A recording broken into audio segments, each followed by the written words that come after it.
Magandang araw po sa inyong lahat, mga minamahal naming tagapakinig.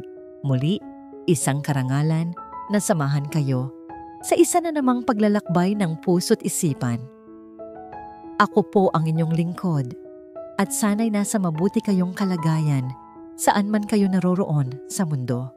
Sabi nila, ang pasensya raw ng isang tao, lalo na ng isang ina at asawa, ay parang isang pising walang katapusan. Humahaba, kumakapal, at kayang tiisin ang kahit anong bigat. Pero paano kung ang mismong pisi na yon ang unti-unting ginagamit na panakal sa'yo? Paano kung ang bawat pagtitiis ay siya palang unti-unting pumapatay sa iyong pagkatao? Ngayong araw, pakinggan natin ang kwento ni Diwa. Isang babaeng sinubok ang pasensya hanggang sa huling patak. Ang mga ilaw sa loob ng Casa Dorada ay kasing ningning ng libu-libong bituin. Ngunit para kay Diwata o Diwa, gaya ng tawag sa kanya, ang liwanag na yon ay malamig at mapanlinlang. Ang halakhakan ng mga bisita sa ika-6 na kaarawan ng kanyang biyenan na si Dalisay Monteverde ay parang ingay na walang kaluluwa. Isang palabas na matagal na niyang kabisado ang bawat linya. Hahawak niya ang kamay ng kanyang 8 taong gulang na anak, si Sinag, na namimilog ang mga mata sa karangyaan ng paligid. Ang lahat ay perpekto, mula sa mga bulaklak na inangkat pa hanggang sa mga kubyertos na kumikinang sa ilalim ng aranya. Ngunit sa likod ng mga ngiti at magagarang damit, ramdam ni Diwa ang bigat ng pagpapanggap. "Happy birthday po, Mama!" Bati ni Diwa. Iniaabot ang isang maliit na kahon na may lamang kwintas na perlas. Pinili niya iyon ng may pag-iingat. Isang simpleng alahas na sa tingin niya ay babagay sa biyenan. Kinuha ito ni Dalisay sa harap ng mga kumare nito. Isang pekeng ng ngiti ang nakapaskil sa kanyang mga labi. "Salamat, Diwa. Kahit papaano ay nakaalala ka," sabi nito. Sapat na malakas para marinig ng mga nasa paligid. Binuksan niya ang kahon, tiningnan ang kwintas na para bang isa itong mumurahing bagay at mabilis na isinara. "Itatabi ko na lang ito. Baka hindi bumagay sa suot ko." Isang munting kirot ang gumuhit sa puso ni Diwa. Naramdaman niya ang pag-init ng kanyang mga pisngi. Ang kahihiyan ay parang isang kumot na biglang ibinalot sa kanya sa harap ng maraming tao. Ngunit hindi pa roon natapos ang lahat. Nang magsimula na ang salo-salo, tinawag ni Dalisay ang pansin ng lahat. "Mga bisita, kumain na po tayo." At Diwa, anak, tumingin ito sa kanya. Ang mga mata ay nanlilisik. "Ikaw at si Sinag, doon na lang kayo sa kusina sumabay sa mga katulong. Alam mo na, masikip na dito sa main table. Baka hindi kayo komportable." Ang bawat salita ay parang isang sampal. Napatingin si Diwa sa paligid. Ang ilang mga kamag-anak ay nag-iwas ng tingin. Ang iba ay nagbulungan. Ang kanyang anak, si Sinag, ay tumingala sa kanya. Ang mga mata ay puno ng pagkalito at sakit. "Mami, bakit po?" Bulong nito, ang boses ay nanginginig. Doon, sa gitna ng tawanan at pagpapanggap, may nagbago sa loob ni Diwa. Ang mahabang pisi ng kanyang pasensya na iningatan niya sa loob ng 10 taon, ang bawat panlalait, bawat pagmamaliit, bawat tahimik na pag-iyak sa gabi ay biglang naputol. Hinaplos niya ang buhok ng kanyang anak. Tumingin siya sa mesang puno ng pagkain. Ang malutong na lechon na siya mismo ang nag-order at nagbayad. Ang mamahaling alak na galing sa naipon niyang pera. Ang 3 layer na cake na regalo niya para sa kaarawan na hindi man lang pinansin. Lahat ng iyon ay galing sa kanyang pagod at sakripisyo.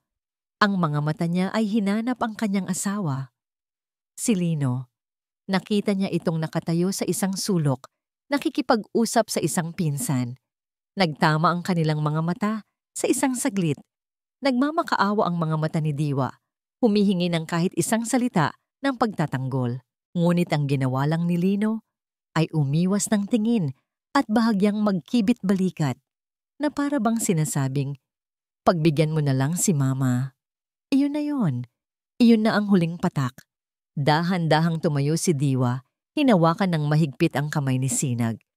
Ang kanyang paggalaw ay kalmado, ngunit sa loob niya ay isang bagyo ang nagwawala. Naglakad siya pabalik sa gitna ng silid, dire-diretso sa harap ng kanyang biyenan. Ang mga bulungan ay huminto. Ang lahat ng mga mata ay nasa kanya. Mama, sabi ni Diwa. Ang kanyang boses ay hindi malakas, ngunit malinaw at matatag. Walang bakas ng panginginig. Dahil mukhang hindi ninyo nagustuhan ang mga inihanda ko, at dahil sa kusina naman pala ang lugar namin, kukunin ko na lang po ang mga bagay na galing sa akin. Nanlaki ang mga mata ni Dalisay. Anong pinagsasabi mo? Babae ka? Hindi siya pinansin ni Diwa. Sumenya siya sa isa sa mga waiter.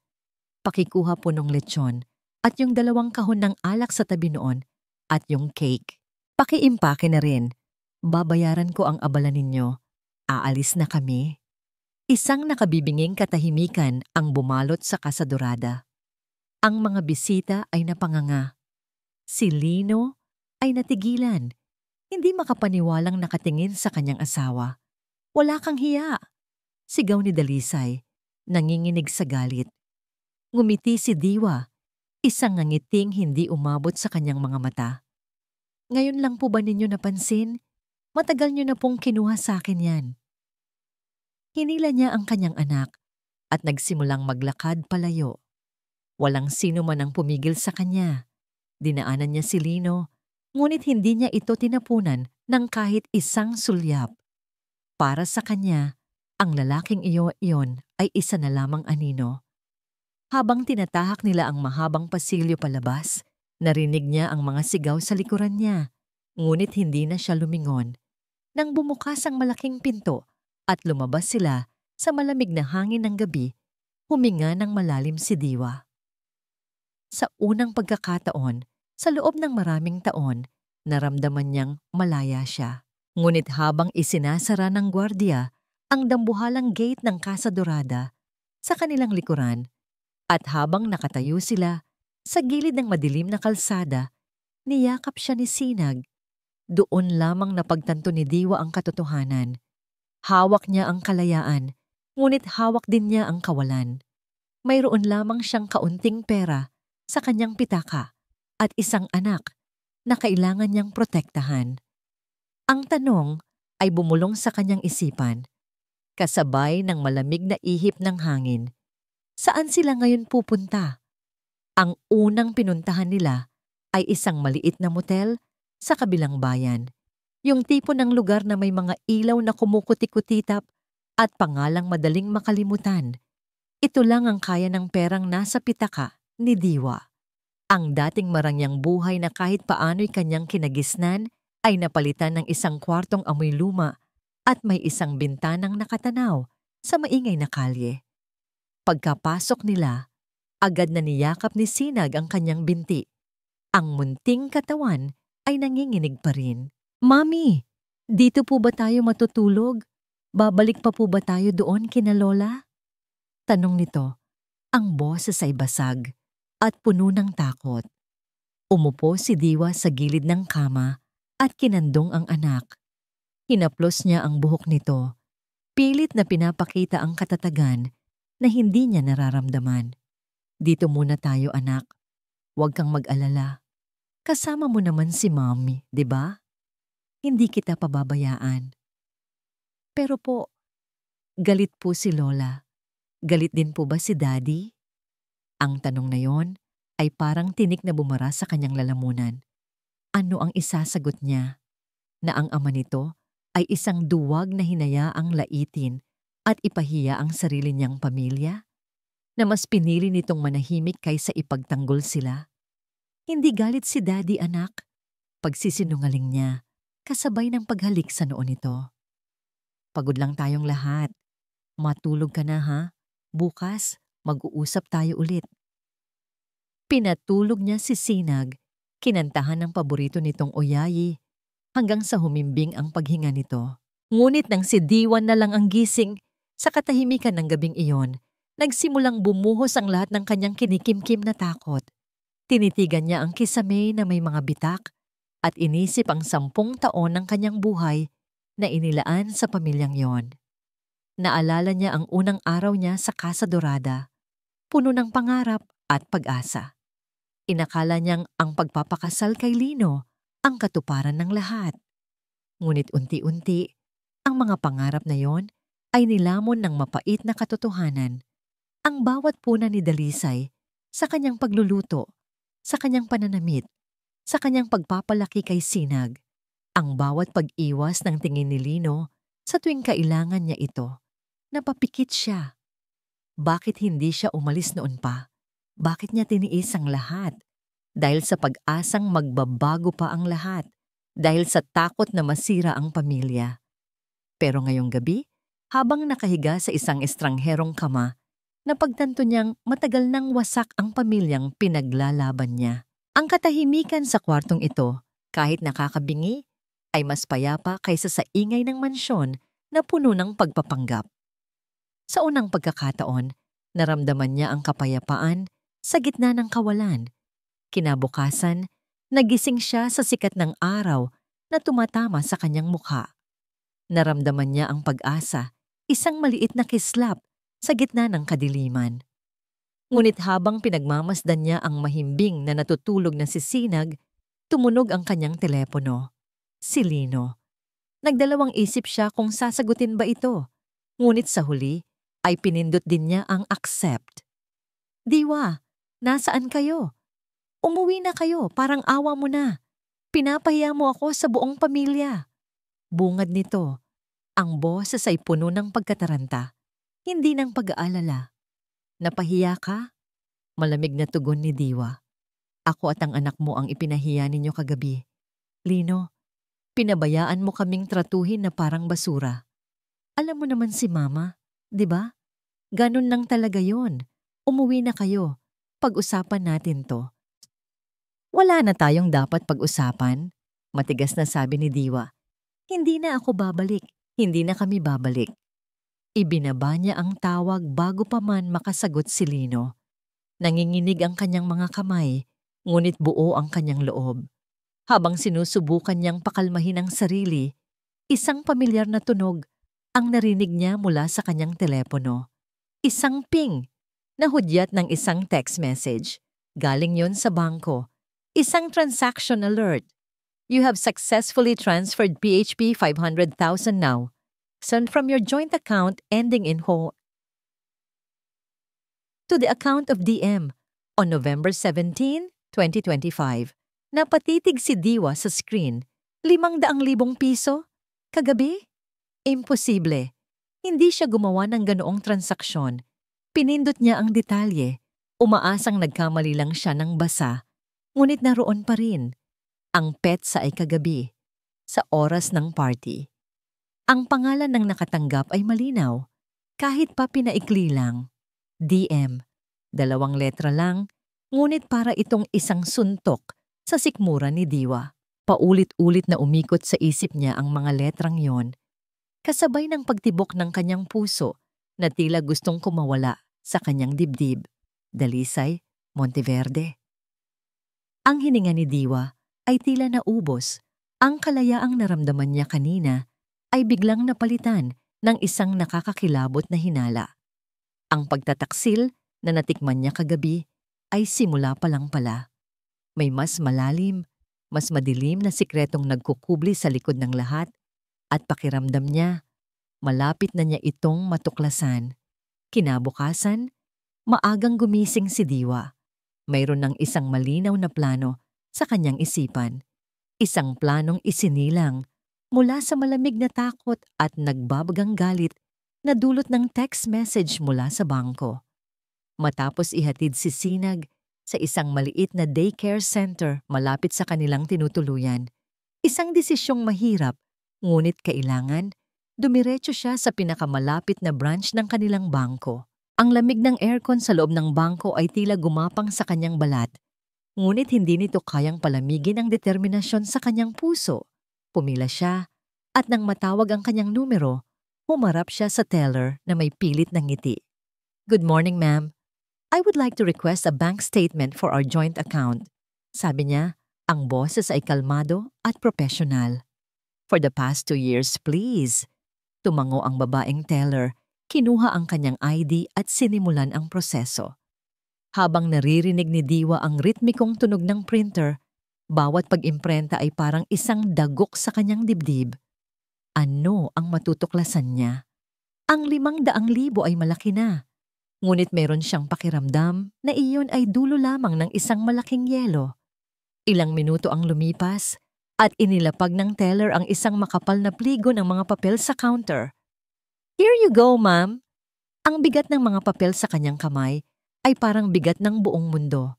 Nagpasalamat siya at mabilis na umalis. Hindi niya kayang tingnan ang mga yon sa loob ng bangko. Kailangan niya ng lugar kung saan maaari siyang huminga. Nagpunta siya sa isang maliit na coffee shop sa kanto.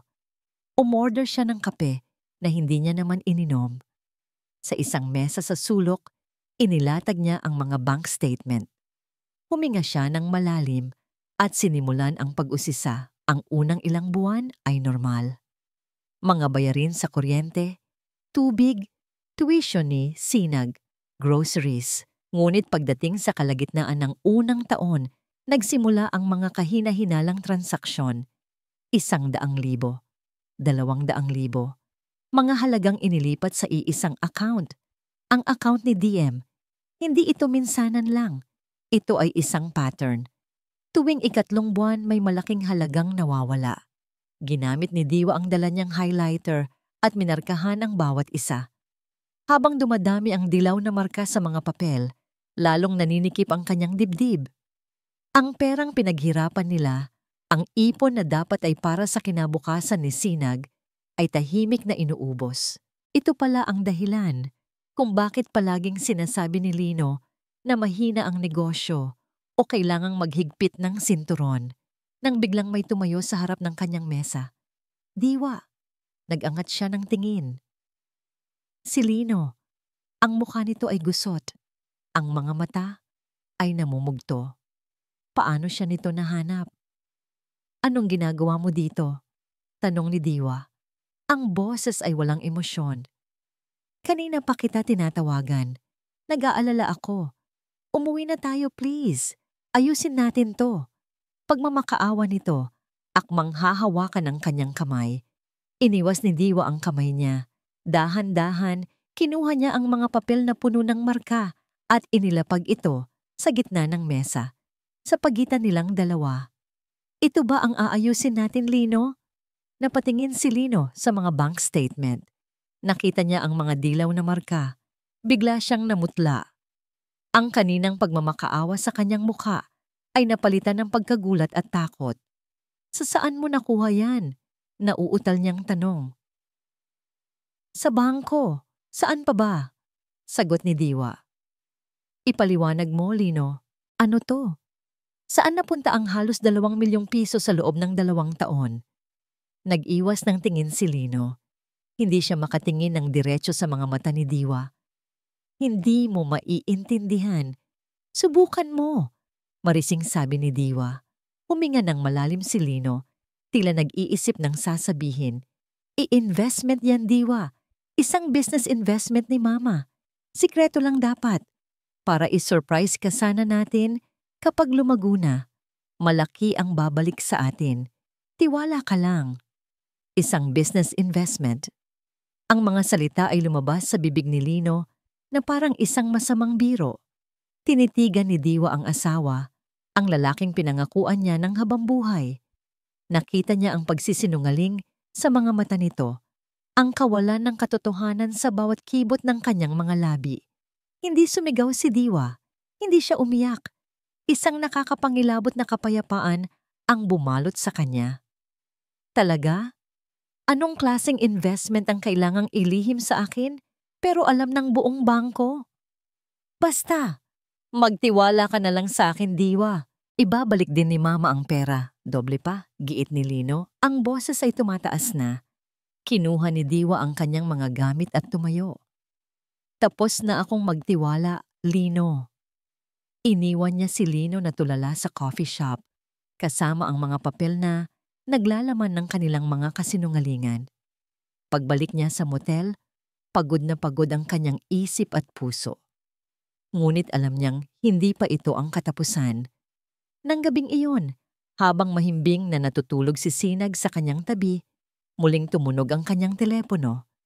Isang hindi rehistradong numero. Nag-aalangan man ay sinagot niya ito. Hello? Nandyan ba si Mrs. Dalisay Monteverde? Isang magaspang na boses ng lalaki ang sumagot mula sa kabilang linya. Wala siya rito. Sino to? Kinakabahang tanong ni Diwa. Narinig niya ang isang mabigat na pagbuntong hininga. Sabihin mo sa kanya, 1 linggo na lang. Pakisabi rin, ang pasensya namin ay may hangganan. At biglang ibinaba ang tawag. Nabitawan ni Diwa ang telepono. Ang malamig na takot ay muling gumapang sa kanyang buong katawan. Hindi iyon tawag para sa isang business investment. Iyon ay boses ng isang taong naniningil. Isang taong hindi na maghihintay pa. Hindi nakatulog ng maayos si Diwa ng gabing iyon. Ang magaspang na boses mula sa telepono ay paulit-ulit na umalingaw-ngaw sa kanyang isipan. Isang babala na nagbigay laman sa kanyang mga hinala. Hindi na ito simpleng investment. Ito ay isang bagay na mas delikado. Kinabukasan, habang naglalaro si Sinag sa maliit na espasyo ng kanilang motel room, sinimulan ni Diwa ang paghahanap ng kasagutan. Alam niyang hindi niya ito makukuha kay Lino o kay Dalisay. Kailangan niya ng ibang mapagtatanungan, isang taong nakakakilala sa mga Monteverde nang mas matagal kaysa sa kanya. Isang pangalan ang pumasok sa kanyang isip, si Tia Elida, isang malayong pinsan ng kanyang ina na dating nagtrabaho bilang kusinera sa Casa Dorada noong dalaga pa si Dalisay. Matagal na silang hindi nagkikita, ngunit naaalala ni Diwa ang mga kwento nito tungkol sa kabataan ng kanyang biyenan. Nanginginig ang mga kamay ni Diwa habang hinahanap ang numero nito sa kanyang lumang phone book. Pagkatapos ng ilang ring, isang pamilyar na boses ang sumagot. Hello? Sino to? Tia Elida. Si Diwa po ito. Mahinang sabi niya. Diwa, higa, ikaw pala. Kumusta ka na? Nabalitaan ko ang nangyari sa party. Ano ba talagang gulo yan? Dire-diretsyong tanong nito. Napabuntong hininga si Diwa. Ang balita ay mas mabilis pa talagang kumalat kaysa sa inaasahan niya. Tia, kaya po ako napatawag. May gusto po sana akong itanong tungkol kay Mama Dalisay. Tungkol po noong kabataan niya. Natahimik sandali si Tia Elida sa kabilang linya. Naku, Hija, matagal na yon. Bakit mo naman na itanong? Importante po. May kinalaman po ba siya o ang pamilya niya sa mga utang o sa sugal? Ang katahimikan sa kabilang linya ay mas lalong humaba. Nang magsalita muli si Tia Elida, ang boses nito ay mas mahina na, tila may iniiwasang marinig. Hindi ko masabi ng diretso, Hija. Pero, ang hilig sa baraha, hindi na bago sa pamilyang yan. Yan ang laging pinag-aawayan ng mga magulang ni Dalisay noon pa man. Akala ng lahat na wala na noong nag-asawa siya. Pero ang sabi-sabi, may mga anino ang nakaraan na mahirap takasan. Ang mga salitang iyon, kahit pa hindi direktang pag-amin, ay sapat na para kay Diwa. Sugal, iyon pala ang business investment. Ang lahat ng perang nawala ay ipinantaya, isinugal, at malamang ay natalo. Ang malamig na takot ay napalitan ng isang malinaw na larawan ng katotohanan. Habang pinoproseso niya ang lahat, nagsimulang tumunog muli ang kanyang telepono. Ngunit sa pagkakataong ito, mga pangalan ng kanyang mga tiyahin at pinsan sa panig ni Lino ang lumabas sa screen. Sinagot niya ang unang tawag mula sa isang tiyahin na dati malapit sa kanya.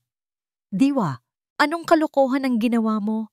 Tumawag dito si Dalisay umiiyak. Sinisiraan mo raw siya at tinakbuhan mo ang asawa mo. May iba ka na raw lalaki kaya ka umalis. Natigilan si Diwa. Tita, hindi po totoo yan. Huwag ka nang magpaliwanag. Putol nito sa kanya. Wala kang utang na loob. Matapos kang ampunin ng pamilya namin, ganito pa ang igaganti mo? Bumalik ka na sa asawa mo at humingi ka ng tawad sa biyanan mo. Sunod-sunod ang mga tawag. Pare-pareho ang laman. Si Dalisay ay nag-umpisa na ng sarili niyang opensiba, ginagamit ang kanyang impluensya sa buong angkan para sirain ang pangalan ni Diwa. Pinapalabas siyang isang masamang asawa, isang rebeldeng manugang, isang babaeng hindi mapagkakatiwalaan. Naramdaman ni Diwa na ang mga pader ay unti-unting sumasara sa kanya, na siya ay inihihiwalay at kinukondena ng mga taong dati itinuring niyang pamilya. Ang pinakamasakit ay nang sunduin niya si Sinag sa daycare. "Mommy," malungkot na sabi ng bata. Tinanong po ako ng kaklase ko kung totoo daw po na aalis na tayo at hindi na babalik kay Daddy. Niyakap ni Diwa ang kanyang anak ng mahigpit. Ang kasinungalingan ni Dalisay ay umabot na maging sa mundo ng kanyang inosenteng anak. Tumingin siya sa mga mata ni Sinag na puno ng pag-aalala. Sa sandaling iyon, alam ni Diwa na hindi na siya maaaring manatili lang sa takot at pagtatago. Kailangan niyang lumaban, hindi lang para sa kanyang sarili, kundi para protektahan ang kanyang anak mula sa laso ng pamilyang kanilang iniwan. Kailangan niya ng ebidensya, isang patunay na hindi kayang baluktutin ng mga salita at tsismis. Naalala niya ang isang bagay. Isang lumang metal na kahon sa bodega ng Casa Dorada. Doon itinatago ni Lino ang mga importanteng papeles, mga lumang titulo ng lupa, birth certificate, at kung ano-ano pa. Laging sinasabi ni Lino na huwag iyong pakikialaman. Ngayon, naiintindihan na ni Diwa kung bakit. Kung mayroong ebidensya ng pagkakautang ni Dalisay, malamang ay nandoon iyon. Isang mapanganib na ideya ang nabuo sa kanyang isipan. Isang ideyang maglalagay sa kanya sa alanganin. Ngunit ito na lang ang natitira niyang pag-asa. Kailangan niyang bumalik sa Casa Dorada. Kailangan niyang pasukin ang lungga ng leon. At kailangan niya itong gawin ng palihim sa dilim ng gabi kung kailan ang lahat ay mahimbing na natutulog. Kinontak ni Diwa ang nag-iisang tao sa Casa Dorada na alam niyang may utang na loob sa kanya. Si Manang Josie, ang pinakamatandang kasambahay na minsan niyang tinulungang maipasok sa ospital ang asawa nito. Gamit ang isang burner phone na binili niya para sa okasyon, ipinaliwanag niya ang kanyang plano. Sa unay nag-atubili si Manang Josie, takot na mapagalitan, ngunit sa huli ay nanaig ang kanyang konsensya at pagtanaw ng utang na loob. Pagsapit ng hating gabi, habang mahimbing nang natutulog si Sinag sa pangangalaga ng isang kapitbahay sa motel, sinimulan ni Diwa ang kanyang mapanganib na misyon. Nakasuot ng itim na damit at jacket, bumaba siya sa isang kanto malapit sa Casa Dorada at tahimik na naglakad sa madilim na eskinita patungo sa likurang pader ng mansyon. Gaya ng napag-usapan, ang maliit na gate sa likod bahay ay bahagyang nakabukas. Dahan-dahan siyang pumasok, ang bawat yabag sa damuhan ay maingat at pinakikiramdaman. Ang dating hardin na paraiso sa kanyang paningin ay isa na ngayong madilim na gubat na puno ng panganib. Ang bawat kaluskos ng dahon ay nagpapatindig ng kanyang mga balahibo. Iniwasan niya ang mga security light na automatikong bumubukas. Inikot niya ang kabahayan patungo sa pinto ng kusina, kung saan naghihintay si Manang Josie. Walang salitang namutawi sa kanila, isang tango lang at isang mabilis na pagturo sa direksyon ng bodega. Ang bodega ay nasa dulo ng isang mahabang koridor malapit sa laundry area. Amoy alikabok at mga lumang gamit. Pumasok si Diwa. Dala ang isang maliit na flashlight. Ang katahimikan ay nakabibingi. Tanging ang mabilis na tibok ng kanyang puso ang kanyang naririnig. Sinimulan niyang hanapin ang kahon sa ilalim ng mga lumang aparador, sa likod ng mga pinaglumaang kasangkapan, at doon, sa isang madilim na sulok na natatakpan ng isang lona, nakita niya ito. Isang metal na kahon na may kalawang na, Ang mismong kahon na paulit-ulit na ipinagbabawal sa kanya ni Lino. Nanginginig ang kanyang mga kamay habang binubuksan ang trangka nito. Hindi ito nakalak. Tila kampante si Lino na walang sino mang magtatangkang buksan ito. Sa unang sapin, nakita niya ang mga dokumentong inaasahan niya. Mga titulo ng lupa, mga lumang kontrata, birth certificate. Ngunit sa ilalim ng mga ito, nagsimulang lumitaw ang mga papel na iba ang itsura. Mga piraso ng papel na sulat kamay. Mga promissory note. Binasa niya ang isa. Ako, si Dalisay Monteverde, ay nangangakong magbabayad kay Mr. Chua ng halagang 300,000 piso. Nakapirma ang kanyang biyenan. Sunod-sunod ang mga papel, iba't ibang pangalan, iba't ibang halaga. Mayroong 500,000, mayroong 1,000,000. Ang kabuuang halaga ay nakakagulat. Ito na ang ebidensya, ang patunay na hindi siya sinungaling. Ngunit meron pang isang folder sa pinakailalim ng kahon, isang mamahaling folder na may logo ng isang kilalang bangko. Nang buksan niya ito, tila huminto ang pag-ikot ng mundo. Educational Trust Fund Account for Sinag Reyes Monteverde. Ito ang pondong itinatag ng mga yumaong magulang ni Diwa para sa edukasyon ng kanilang nag-iisang apo. Ito ang sagradong pera na hindi niya kailanman ginalaw, kahit sa pinakagipit na sitwasyon. Binuklat niya ang mga pahina, withdrawal slips, sunod-sunod, malalaking halaga. At sa bawat slip, 2 pirma ang nakalagay. Ang isa ay kay Lino Monteverde, malinaw at pamilyar. Ang isa pa ay pekeng pirma niya. Isang garapal at pangit na panggagaya sa kanyang sariling lagda. Isang nakakasukang pakiramdam ang gumapang sa kanyang lalamunan. Ang hininga niya ay tila naipit. Hindi na lamang ito tungkol sa utang sa sugal. Hindi na lamang ito tungkol sa pagsisinungaling. Ito ay pagnanakaw.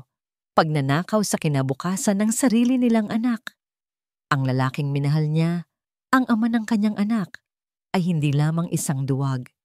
Isa siyang kasabwat, isang magnanakaw. Ang sakit ay napakatingkad, napakatindi, na halos hindi na niya maramdaman. Manhid, ito ang pakiramdam. Ang huling hibla ng pagmamahal at respeto na natitira sa puso niya para kay Lino ay biglang nalagot at naging abo. Niyakap niya ang kahon sa kanyang dibdib. Ang matigas na metal ay parang salamin ng katigasan na biglang nabuo sa kanyang puso. Ang pagdadalamhati ay napalitan ng isang malamig at matalim na determinasyon. Hindi na ito laban para sa katotohanan. Isa na itong laban para sa hustisya. Habang iniipon niya ang kanyang lakas para tumayo, bigla siyang natigilan. Isang tunog mula sa labas ng bodega. Tunog ng mga yabag sa koridor. Papalapit. Napatay niya ang kanyang flashlight at mabilis na nagtago sa likod ng isang lumang cabinet. Ang kanyang puso ay dumadagundong sa kanyang dibdib. Napakalakas na tila maririnig ito sa lamawa. Pinigilan niya ang kanyang paghinga. Ang mga yabag ay huminto sa tapat mismo ng pinto ng bodega. Ang anino ng isang tao ay gumuhit sa siwang sa ilalim ng pinto. At ang boses na kanyang narinig ay halos magpayelo sa dugo sa kanyang mga ugat. Ma, sigurado ka bang dito lang yun tinago? Bulong ni Lino. Baka dapat sinunog na natin. Narinig ni Diwa ang sagot ni Dalisay mula sa koridor. Mahina ngunit malinaw. Huwag kang praning, Lino. Walang ibang nakakaalam ng lugar na yan. Bukas na natin alisin yan kapag wala ng tao. Bumalik ka na sa kwarto mo. Ang mga yabag ay unti-unting lumayo. Naghintay si Diwa, hindi gumagalaw, sa loob ng halos 10 minuto. Bawat segundo ay parang isang oras. Nang sigurado na siyang wala ng tao, dahan-dahan siyang lumabas mula sa kanyang pinagtataguan. Yakap pa rin ang metal na kahon, maingat siyang gumapang palabas ng bodega, at mabilis ngunit tahimik na tinahak ang daan pabalik sa kusina. Isang tango lang ang ibinigay niya kay Manang Josie bago siya nawala sa dilim ng hardin. Ang pagtakas pabalik sa motel ay malabo sa kanyang alaala, tila isang panaginip. Ang tanging malinaw ay ang bigat ng kahon sa kanyang mga kamay at ang bigat ng katotohanan sa kanyang puso. Kinaumagahan, ginising siya ng malakas na katok sa pinto ng kanilang motel room. Sa pag-aakalang isa lamang itong staff ng motel, binuksan niya ito nang walang pag-aalinlangan. Ngunit hindi staff ang nasa labas. 2 lalaking nakauniporme, mga pulis. "Mrs. Diwata Monteverde?" Tanong ng isa. Ako nga po." "Bakit po?" Kinakabahang sagot ni Diwa. "May reklamo po ng trespassing at theft laban sa inyo." Sabi ng pulis, iniabot sa kanya ang isang papel. "Galing po sa asawa ninyo, Ginoong Lino Monteverde." Parang binuhusan ng malamig na tubig si Diwa. Nalaman nilang nawawala ang kahon. Ngunit hindi niya inasahan na ganito kabilis at ganito kalupit ang kanilang magiging ganti. Gagamitin nila ang batas laban sa kanya. "Hindi po totoo yan," depensa niya. "Bahay ko rin po iyon." "Sa presinto na lang po kayo magpaliwanag, ma'am." Nagsimulang umiyak si Sinag sa likuran niya, takot sa mga nangyayari. Ang puso ni Diwa ay nadurog. Sa harap ng kanyang anak, kailangan siyang dalhin sa presinto na parang isang kriminal. Sa presinto, ang lahat ay isang bangungot. Pinilit niyang ipaliwanag ang kanyang panig, ngunit wala siyang maipakitang ebidensya. Ang kahon ay maingat niyang itinago bago pa man dumating ang mga pulis. Dumating si Lino, kasama ang isang abogado. Ang kanyang mukha ay walang emosyon, malamig na parang yelo. "Diwa, ibalik mo na ang kahon," sabi nito sa kanya nang sila lang ang nag-uusap. "Iurong ko ang kaso. Gawin mo lang yan at matatapos na ang lahat ng to." Tinitigan siya ni Diwa. Ang pagkasuklam ay nangingibabaw sa lahat ng sakit. "Ang kapal ng mukha mo," bulong niya. "Ikaw ang bahala," sabi ni Lino. Tumalikod at umalis. Dahil sa kakulangan ng matibay na ebidensya, pansamantala siyang pinalaya. Ngunit ang kaso ay mananatiling bukas. Pagod at lugmok, bumalik si Diwa sa motel. Ngunit isang panibagong dagok ang naghihintay sa kanya. Isang lalaking nakabarong ang nag-aabang sa labas ng kanyang pinto. "Mrs. Monteverde, ako po ay isang process server mula sa korte," sabi ng lalaki. Iniabot sa kanya ang isang makapal na sobre. Nanginginig ang mga kamay ni Diwa habang binubuksan ito. Ang mga salita sa loob ay mas masakit pa kaysa sa demanda ng pagnanakaw. Petition for sole custody. Nakalagay doon ang pangalan ni Lino bilang petitioner at sa mga sumunod na pahina nakasulat ang mga paratang laban sa kanya na siya ay emotionally unstable, na siya ay financially incapable na mag-alaga ng anak, na ang kanyang biglaang pag-alis ay isang patunay ng kanyang pagiging irresponsableng ina. Ginamit nila ang kanyang pag-alis, ang kanyang paglaban, bilang armas para kunin sa kanya ang nag-iisang bagay na pinakamahalaga sa mundo. Si Sinag. Nabitawan ni Diwa ang mga papel. Napaluhod siya sa sahig ng pasilyo ng motel. Ang lahat ng lakas na inipon niya ay biglang naglaho. Ang pag-asa na kanyang naramdaman nang makuha niya ang kahon ay nadurog at naging abo. Tinalo na siya. Iyon ang pumasok sa kanyang isipan. Paano siya lalaban sa korte? Isa lamang siyang babaeng walang trabaho, nakatira sa isang motel at may kaso ng pagnanakaw. Sila Lino ay may pera, may impluwensya, at may mga abogadong kayang baluktutin ang katotohanan. Naramdaman niya ang pagkawala ng lahat. Ang kanyang asawa, ang kanyang pamilya, ang kanyang reputasyon, at ngayon, ang kanyang anak. Niyakap niya ang kanyang mga tuhod at humagulgol. Ang kanyang mga yak ay walang tunog. Puno ng sakit at kawalan ng pag-asa. Nasa pinakamababang punto na siya ng kanyang buhay. Tila wala ng daan paakyat. Habang nasa gitna siya ng kadiliman, nagring ang kanyang burner phone. Pinunasan niya ang kanyang mga luha at sinagot ito. Hindi na iniisip kung sino ang nasa kabilang linya. Hello? Basag ang kanyang boses. Si Diwa ba to? Boses ni Tia Elida ang narinig niya. Hija, pasensya na sa abala. May isang tao kasing gustong kumausap sa'yo. Matagal na raw niyang gustong gawin. Sabi niya, kilala niya ang lahat ng pinagkakautangan ni Dalisay. Ang mga salita ni Tia Elida ay parang isang maliit na kandila sa gitna ng isang napakalawak na kadiliman. Isang kislap ng pag-asa. Kahit nag-aalinlangan at puno ng takot, pumayag si Diwa na makipagkita. Ang lugar ng tagpuan ay isang abalang food court sa isang luma at hindi gaanong kilalang mall. Isang lugar na perpekto para hindi mapansin.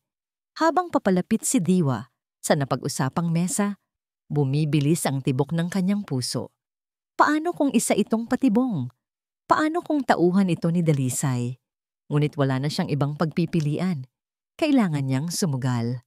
Sa mesang may numerong 13, isang lalaking pamilyar ang mukha ngunit hindi niya matandaan kung saan nakita ang nakaupo.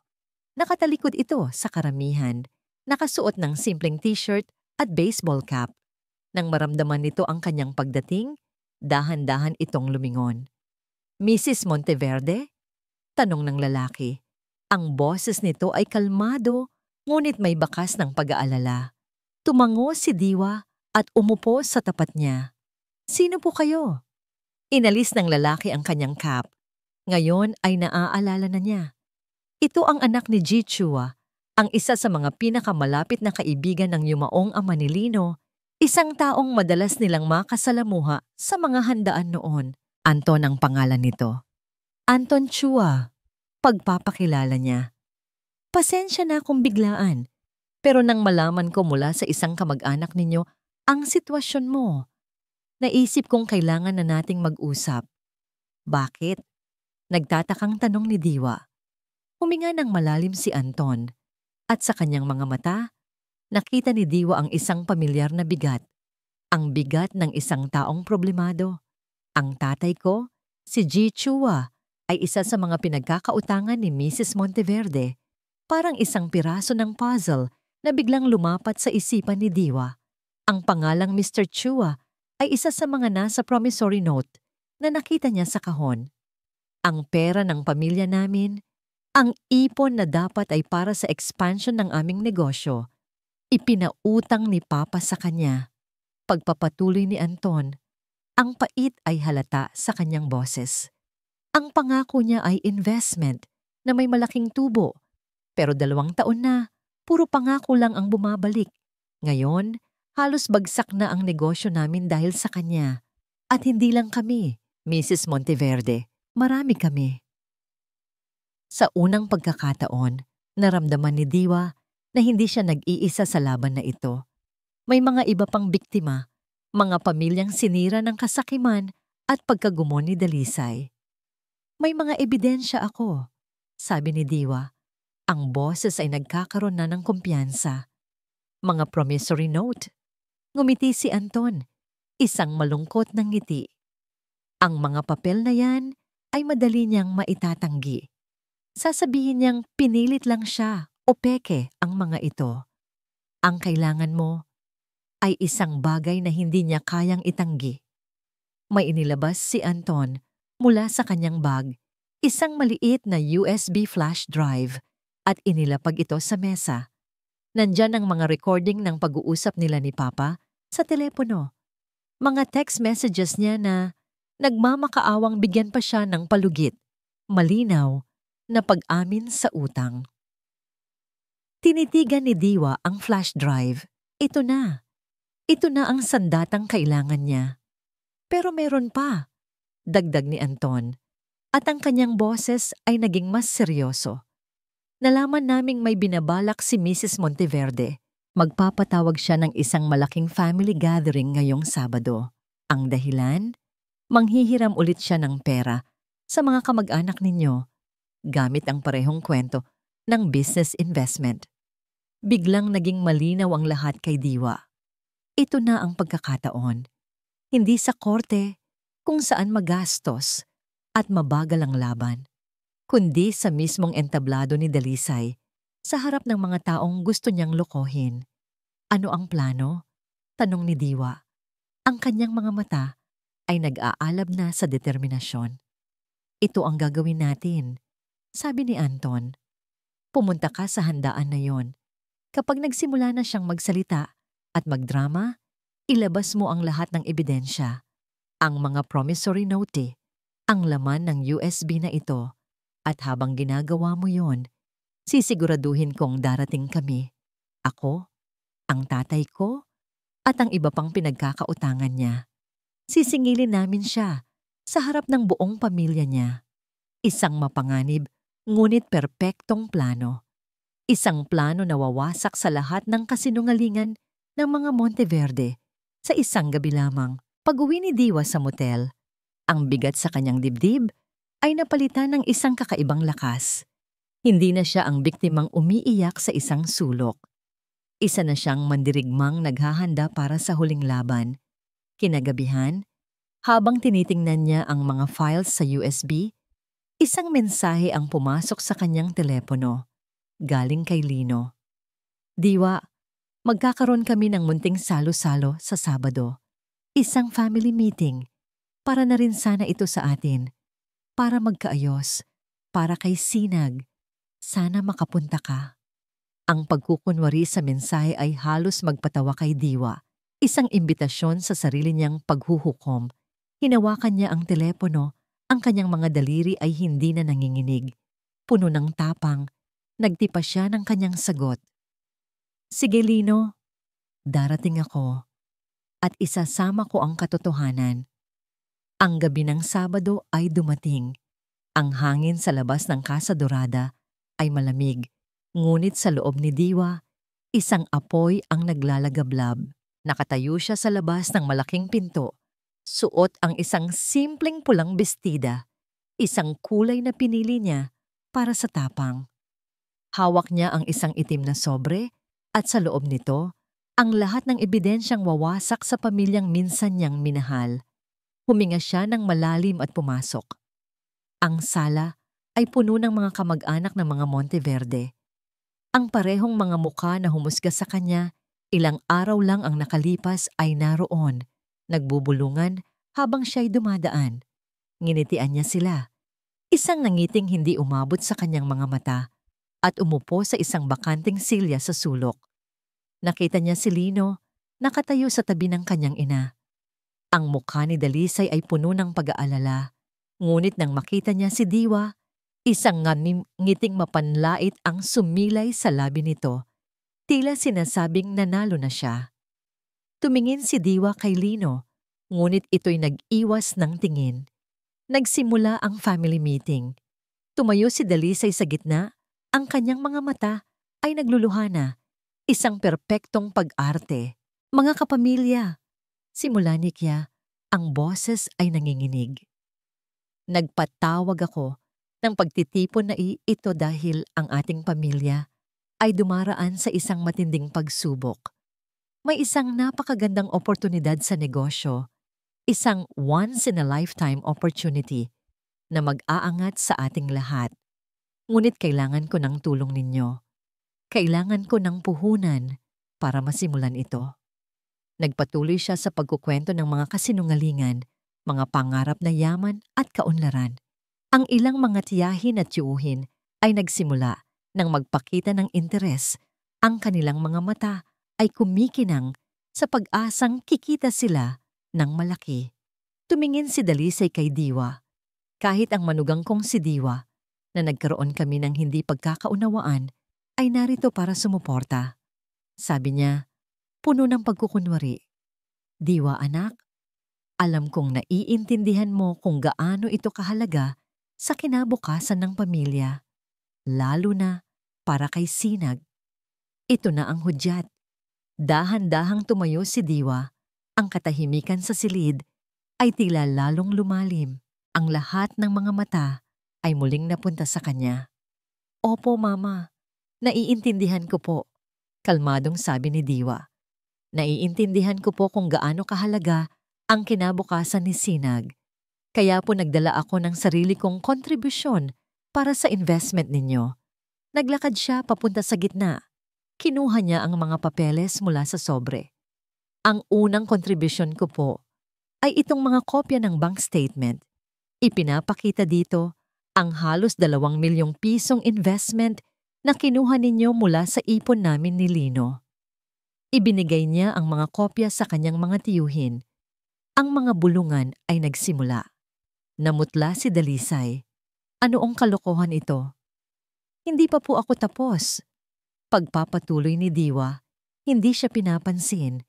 Inilabas niya ang mga kopya ng promissory note. Ito naman po ang mga listahan ng iba niyo pang investors. Si Ji Chua, si Ji Lim. Lahat sila naghihintay ng tubo na hindi dumadating. Ipinakalat niya ang mga ito. Ang mga kamag-anak ay nagsimulang magtinginan sa isa't isa. Ang pagdududa ay malinaw na sa kanilang mga mukha. Diwa, itigil mo yun! Sigaw ni Lino. Akmang lalapit sa kanya. Bakit, Lino? Natatakot ka ba? Tanong ni Diwa. Tinitigan ito ng diretso sa mga mata. Natatakot ka bang malaman nila ang pinakamatindi mong investment? Inilabas niya ang huling dokumento, ang mga withdrawal slip mula sa trust fund ni Sinag. Ito po ang patunay kung gaano kadesperado si Mama Dalisay sa kanyang investment. Ang perang para sa pag-aaral ng sarili niyang apo, ninakaw ninyo. Pinirmahan mo, Lino, at pineke ninyo ang pirma ko. Isang kolektibong paghinga ng pagkagulat ang narinig sa buong silid.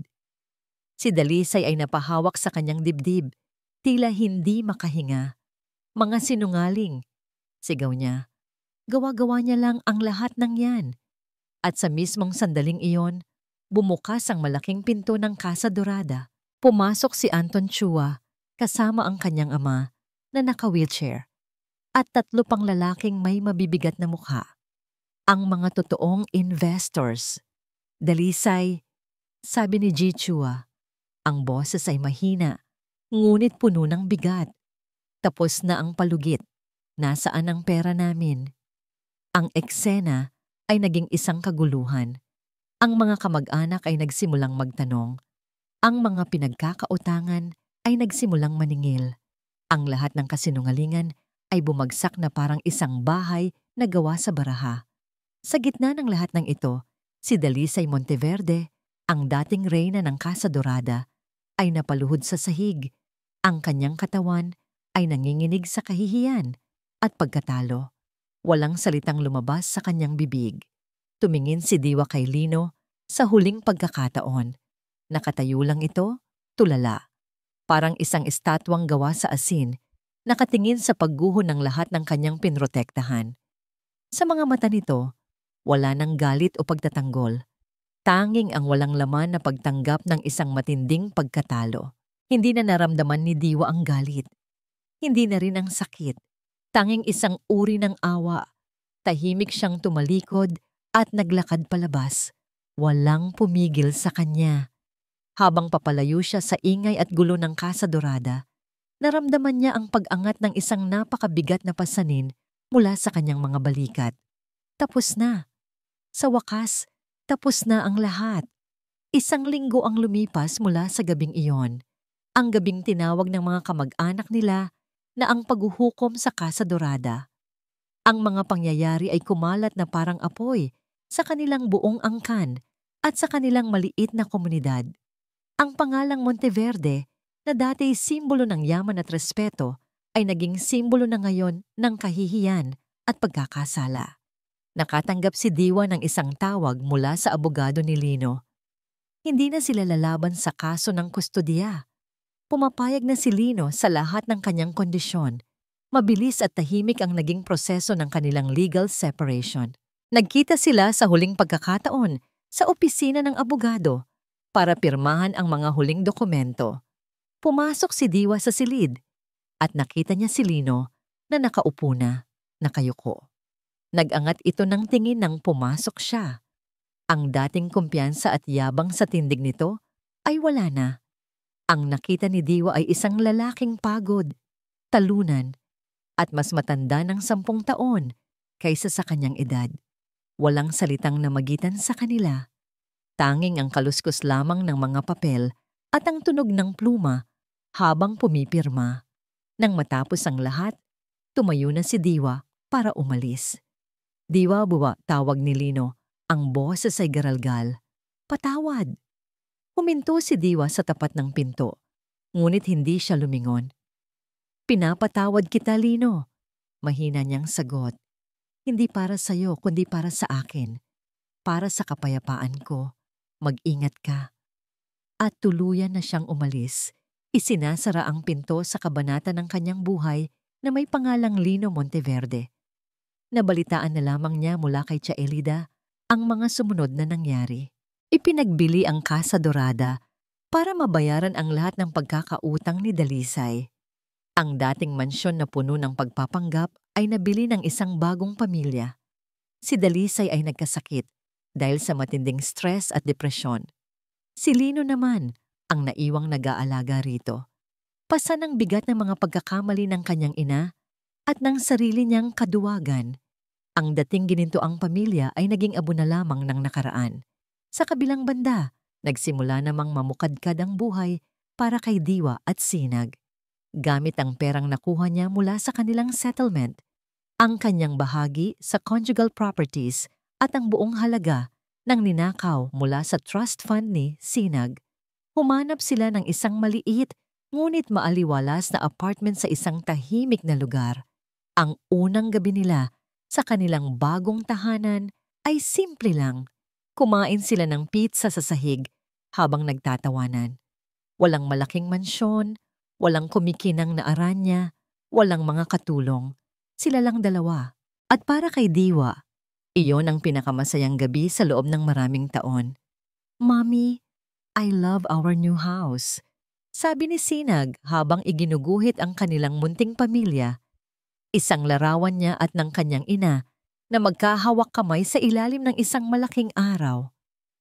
I love it too, anak. Sagot ni Diwa. Niyakap ang kanyang anak. This is our home. Sa mga sumunod na araw, unti-unti nilang binubuo ang kanilang bagong buhay.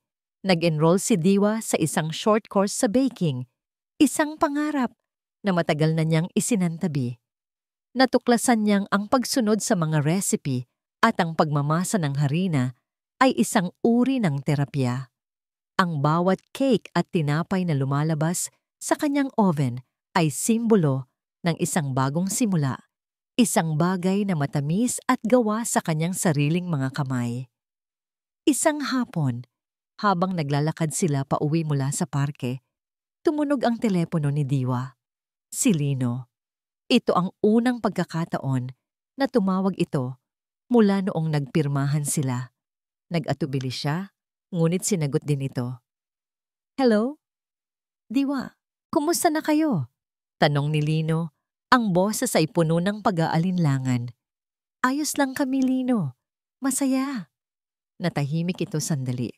Gusto ko lang sabihin na nagsisisi ako sa lahat. Sana balang araw mapatawad mo talaga ako. Huminga ng malalim si Diwa. Ang dating galit ay wala na. Napalitan na ng isang payapang pagtanggap. Nangyayari ang lahat para sa isang dahilan, Lino. Ang mahalaga, natuto tayo. Maging maayos ka sana. Salamat, Diwa. Salamat. Ibinaba niya ang tawag. Hindi na mabigat ang kanyang pakiramdam. Isa na lamang itong pag-uusap mula sa isang taong bahagi ng kanyang nakaraan. Isang multo na wala ng kapangyarihang saktan siya. Habang papalubog ang araw, nakatanggap siya ng isang email. Galing ito sa bangko. Isang malaking halaga ang pumasok sa kanyang account. Ang huling bayad mula sa settlement.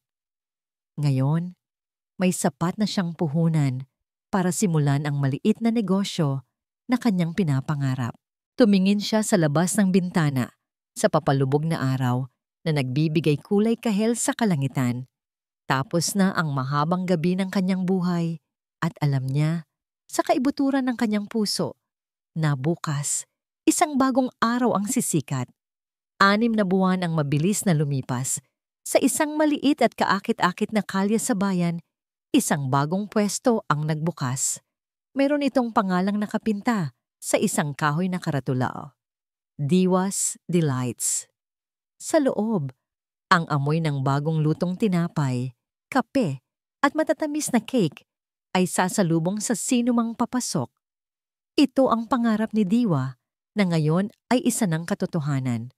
Ang maliit na bake shop ay naging kanlungan niya. Ang bawat umaga ay nagsisimula bago pa man sumikat ang araw sa pagmamasa ng harina at paghahalo ng mga sangkap. Hindi ito madali. May mga araw na pagod siya, ngunit ito ay isang pagod na may kabuluhan. Isang pagod na nagbubunga ng isang bagay na sarili niyang gawa, sarili niyang pag-aari.